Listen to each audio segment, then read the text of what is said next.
किन कंडीशंस में normal delivery नहीं हो सकती। अगर आप में ये अलामत हैं, अगर ये मसाइल हैं, तो समझ लें कि आपकी नॉर्मल डिलीवरी नहीं होगी। आप मज़ीद अपना टाइम वेस्ट मत करें, आप खुद को मज़ीद पेचीदगियों में मत धकेलें। सबसे पहली अलामत, अगर आपको लेबर पेन शुरू हो गई है और उसका दौरानिया 8 घंटे से ज़्यादा का हो चुका है, 8 घंटे हो चुके हैं, 8 घंटे प्लस का टाइम शुरू हो गया है, तो अब आप नॉर्मल डिलीवरी का इंतज़ार छोड़ दें। अब आप सी सेक्शन की तरफ चले जाएँ, क्योंकि बच्चे की हार्ट बीट जो होती है वो कम होना शुरू हो जाती है। तो उस वजह से अब नॉर्मल डिलीवरी आप करवाएँगे तो आपके बेबी को खतरा है, तो यहाँ पे अब आपका सी सेक्शन ही होना चाहिए। अगली कौन-सी ऐसी अलामत है? अगली, अगर आप 9वें महीने में आपने एक स्ट्राइल पी लिया है, तो आपके बच्चे ने मेकोनियम पास कर देना है, चाहे वो लेबर पेन्स के दौरान करे, चाहे वो उससे पहले कर दे। तो इस कंडीशंस में भी आपकी नॉर्मल डिलीवरी नहीं हो सकती।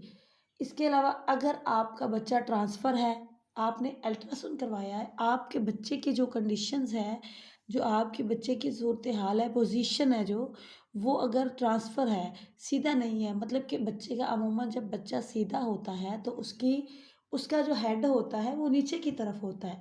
तो अगर आपका ये हेड नीचे की तरफ नहीं है, आपके बेबी का हेड ऊपर की तरफ है, आपके स्टमक की तरफ, तो आपकी नॉर्मल डिलीवरी नहीं हो सकती। आप इसका इंतज़ार मत करें। इसके अलावा कौन-सी ऐसी कंडीशंस हैं जिनमें नॉर्मल डिलीवरी नहीं हो सकती? अगर आपका ऑपरेशन हुआ है और आपका वक़फ़ा बहुत कम है, यानी कि आपका वक़फ़ा 2 साल होना लाज़मी है। अगर आप 2 साल का वक़फ़ा नहीं है आपका, तो आप नॉर्मल डिलीवरी का ट्रायल मत दें।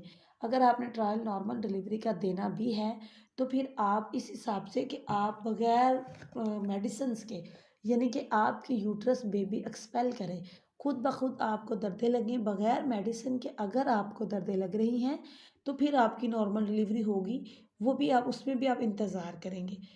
आप अगर तो आपके पट्ठे कमज़ोर हैं, फिर भी आपकी नॉर्मल डिलीवरी नहीं होगी, यानी कि आपको बहुत ज़्यादा वीकनेस है, तो आपको जो पुश करने की होती है एक सलाहियत, माँ के अंदर कुदरती तौर पर जो ज़ोर लगता है बच्चे का डिलीवरी के दौरान, तो आप में वो ज़ोर लगाने की हिम्मत नहीं होगी।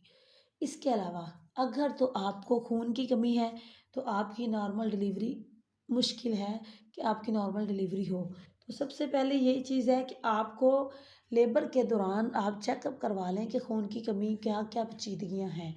खून की कमी के दौरान अगर आपकी नॉर्मल डिलीवरी हो भी जाती है, तो उसके बाद आपको हैवी ब्लीडिंग होगी। तो हैवी ब्लीडिंग में आपका नुकसान हो सकता है, आपकी जान का नुकसान हो सकता है। तो अपनी जान को रिस्क में मत डालें, अपनी जान की खुद हिफाज़त आपने करनी है, अपनी डाइट अच्छी रखनी है ताकि आपको ऐसे प्रॉब्लम्स हों ही ना। तो अगर आप अपनी डाइट में खजूर इस्तेमाल करते हैं हमल के दौरान, तो उम्मीद है कि आपको हमल के दौरान जो वीकनेस होती है, जो एचबी कम होती है, ये चीज़ें आप में नहीं होंगी। इसके अलावा अब आपको एक मेन चीज़ बतानी है कि नॉर्मल डिलीवरी जिसमें आपने बिल्कुल भी आपने रिस्क नहीं लेना। अगर तो आपके बेबी का वज़न ज़्यादा है, आप अल्ट्रासाउंड करवाएँगे हमल के आखिरी महीने में जिसमें आपको बेबी का वज़न कन्फ़र्म होगा।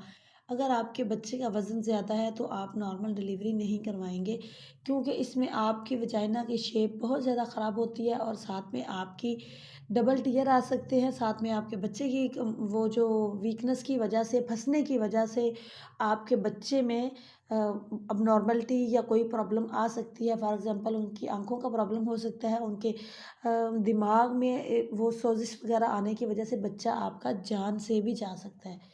तो ये वो कुछ कंडीशंस थी जो आपसे शेयर की हैं, जिनमें आपने नॉर्मल डिलीवरी बिल्कुल नहीं करवानी। अगर किसी का कोई क्वेश्चन हो, तो आप मुझे इंस्टाग्राम पर ज़रूर मैसेज करें, मैं आपको बिल्कुल फ्री रिप्लाई दूँगी। बिल्कुल जो नॉलेज मेरे पास है, मैं अपनी बहनों के साथ लाज़मी शेयर करूँगी। Thank you very much.